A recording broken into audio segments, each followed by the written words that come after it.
Your habits will make or break you. Let's talk about building healthier habits. What's up, y'all? My name is Elia. I'm a mindset coach. I talk candidly about my journey, as well as share tips to encourage growth and healing and uplift anyone who may struggle with feeling seen. So, your habits have a really big impact on your quality of life pretty much across the board. Your habits are routines you're settled into, tendencies that you default to, things that you tend to do even on autopilot. All of this is part of what makes up your habitual way of operating or being. And it's really easy to pick up negative or bad habits along the way because they keep us feeling comfortable. They keep us stuck in a cycle of comfort and things that, may feel good, may not actually be good for you. And habits are hard to change, period, whether they're good habits or bad habits. They do take some effort to shift, but non constructive or poor habits, let's put it like that, are really hard to change because they become so second nature. They're part of our autopilot. It's just things we do or tend to do or run to or default to in daily life. So it becomes our norm, if you will. And that over time actually tricks our brain into expecting and being conditioned to respond to that habit, even if, again, it is something that maybe isn't so constructive. So, forming new habits, more constructive habits, healthier habits is really important as we continue to grow and change because habits that maybe served you yesterday might not serve you today and probably won't serve you tomorrow.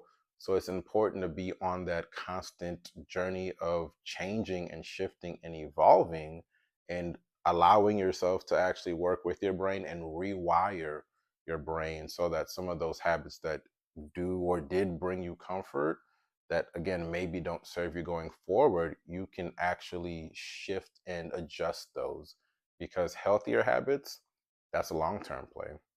Our brains like quick hits of dopamine. Our brains like to feel good now. And some habits may promote that, but again, may not actually be adding anything to our tomorrow or the day after.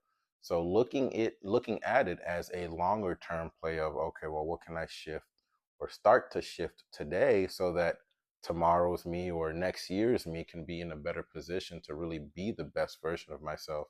That's one of the ways to start actually shifting these habits and adopting healthier habits. So, as always, my goal here is to humanize this stuff. So, I want to share a little bit about what this has looked like for me and maybe share an example from my life where I realized, oh, I kind of have to switch this up a bit. So, this is something I used to do. I don't do anymore. I actually don't even own a TV anymore. But when I did own a TV, I used to always have it playing in the background and I liked the soothing sounds of just random things playing in the background. And what I noticed over time is that there would be moments when I would stop whatever I was doing to find something to put on because that was just so habitual for me to have something on that I would take 5, 10, 15 minutes of my day to find something to put on and kind of waste all of that time just to have something on to walk away from the TV. And one that put me in a position where I just put a lot of random stuff on that I probably had no business consuming actively or passively. It just like wasn't helping me. But also too, again, I was using up a lot of time focused on finding something that had no constructive benefit. Like I wasn't doing anything or producing anything by having this on. It's just where I was putting my energy and time at points.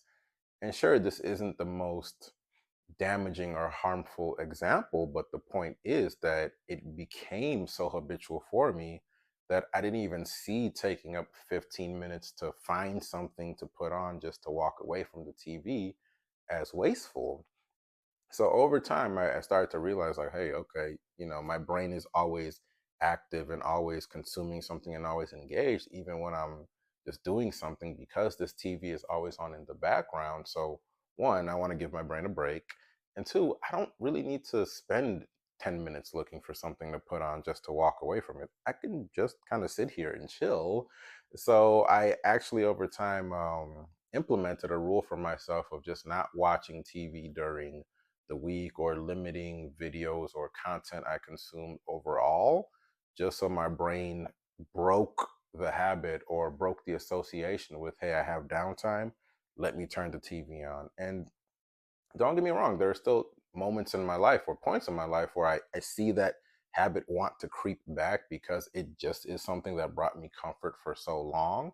And I have to work with myself and be like, okay, I'm going to give myself a bit of space here, but then I'm going to also challenge that habit again so I don't renege on the work I've done or kind of like slide back into that habit being an all the time thing. It's everything's fluid, right? We're always in a state of change and fluidity. So like anything else, that's how I address and navigate that. So, with that said, I want to share a few tips that have helped me and continue to help me in hopes that they'll help you on your journey. First, it's really important to actually take time to examine your current habits. What do you tend to do now? What do you do when you get home? What do you do in the morning? How do you feel like you start your mornings? What do you do in certain situations? Just taking that time and making that effort to actually examine yourself in practice and see, okay, well, this is kind of my automatic programming here. This is what I default to. This is how I tend to operate or move. It's important to take a moment to really examine and study yourself in that way. And then once you have an idea of kind of what your baseline habits are at this point, kind of pair that up or put that up against your goals and deconstruct any goals you may have, anything you may want to accomplish, anything you want to see for yourself, and really compare how the habits you currently have actually stack up with the goals that you want to achieve. Some things may give you a springboard to move into those goals, many things won't. So by looking at it that way, you can see, well, okay, this habit might feel good. However, it's not growing me. It's not furthering me. It's not really allowing me to do anything but be in this moment of feeling good or self platitude or whatever. But it's not actually constructive in pushing me forward to the next moment.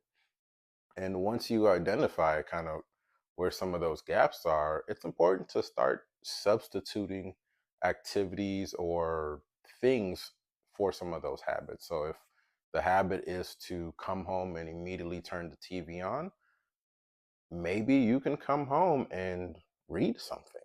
Who knows? Because your brain wants to consume something, it seems. So instead of consuming just TV for the sake of consuming TV, maybe you can consume something that will teach you something or otherwise just kind of activate your brain in different ways to break that habit and break the dependency on TV as the thing that your brain engages with.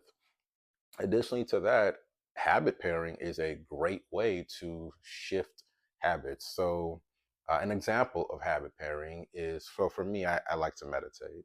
And something that I've done and still do sometimes is I pair my meditations with my showers, either morning showers or evening showers whenever I actually get to meditating. I pair that with it because that's an example of habit pairing, something that I'm already going to do. I'm going to shower anyway. I love to shower. It's one of my favorite acts of self care, something that I'm already going to do anyway, pairing that with something that I know I need to do, but can easily talk myself out of doing as seeing as not a necessity. By putting those two together, it allows my brain to look at both as important and as a necessity and as something that I should default to over time. And as you're setting out to create new habits or reach new goals, it's important to start small. Again, habits are really hard to change. Habits, things you've been doing for years, you're not going to change in days, weeks, or maybe not even months because your brain is so accustomed to things. So it's important to start small. If you have a goal and you want to completely shift this about your life and you recognize that requires you to have different habits, start incorporating elements of those habits in really small doses so you don't feel like you're overwhelming yourself and it's easier to adopt those new habits over time. And then once you're actually doing that, it's important to really stay consistent.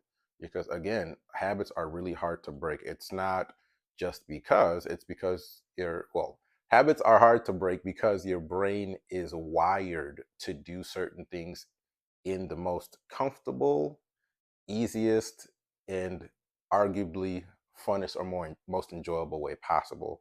So over time, your brain gets used to certain things. So when you say, hey, do something different, even though you understand doing something different is good for you, your brain just says, no, I don't feel like doing that because that's not really fun, or I don't feel like I'm going to enjoy that. What's the reward? That's what your brain is asking you internally. What's the reward? Because it's not going to see that automatically.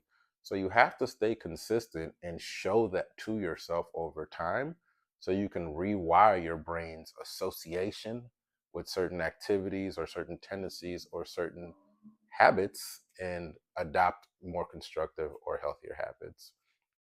So I hope these tips do help you on your journey. And as always, I want to leave you with one reflective question. And today's question is, what habits do you have to adjust or adopt to become a healthier version of yourself? Think about it.